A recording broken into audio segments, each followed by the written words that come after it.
Hello বন্ধুরা, আজকে আমি আপনাদের বানিয়ে দেখাবো পেঁপের ঘন্ট।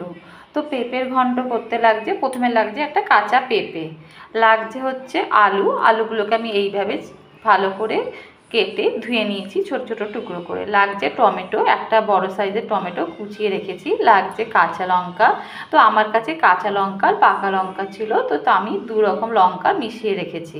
আপনারা যে যতটা ঝাল খাবেন সেই হিসেবে লঙ্কা রাখবেন। লাগছে আদা বাটা, এখানে 2 চামচ আদা বাটা রয়েছে। লাগছে বাদামগুলোকে আমি কড়াইতে ভালো করে শুকনো খোলায় ভেজে রেখেছি। লাগছে জিরের গুঁড়ো, হলুদ গুঁড়ো, তেজপাতা আর গরম মশলার গুঁড়ো। আপনাদের ঘরে যেরকম গরম মশলা আছে সেই রকম গরম মশলা দিয়ে আপনারা রান্নাটা করবেন। লাগছে স্বাদ মতন নুন, লাগছে স্বাদ মতন চিনি, লাগবে সর্ষের তেল, আর এখানে রয়েছে ঘি। এখানে আমি 1 চামচ ঘি দেব। তাহলে সবার প্রথমে আগে এই পেঁপেটাকে ভালো করে ছাড়িয়ে আমি কেটে নিচ্ছি। আমি পেঁপেগুলোকে ভালো করে কেটে খোসা ছাড়িয়ে এইভাবে ধুয়ে রেখেছি। এবার এটার সাহায্যে আমি ভালো করে ঘষে নেব। পুরো পেঁপেটাকে এইভাবে আমি ঘষে ভালো করে রেডি করে নিয়েছি। এবার আমি এইদিকে একটা পাত্রে জল দিয়ে গ্যাসটা অন করে দিয়েছি।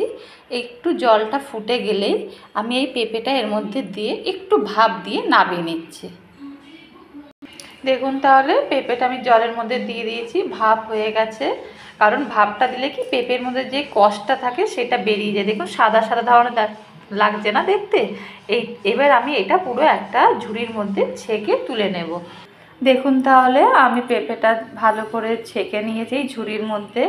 এবার আমি এই দিকে কড়াইটা গরম করতে বসিয়েছি, গরম হয়েও গেছে।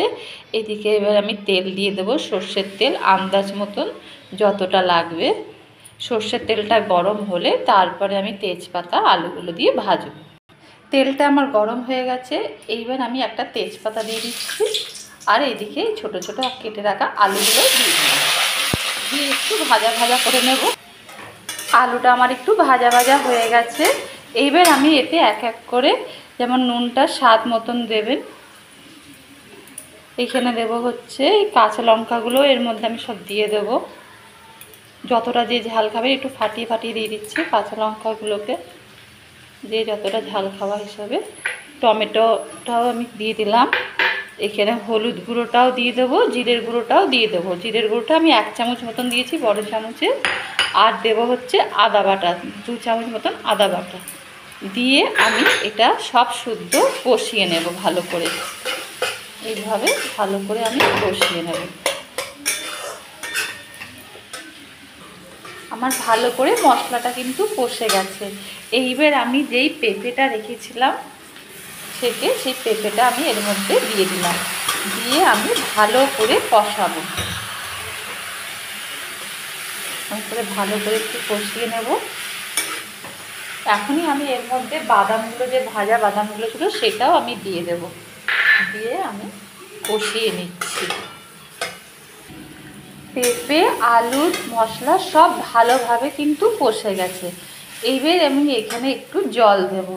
জলটা একটু আন্দাজ মতন দিতে হবে। এখানে আমি 1 কাপের বড় কাপে 1 কাপ মতন জল দিলাম, দিয়ে আমি একটু নেড়ে দিয়ে ঢাকা দিয়ে দেব।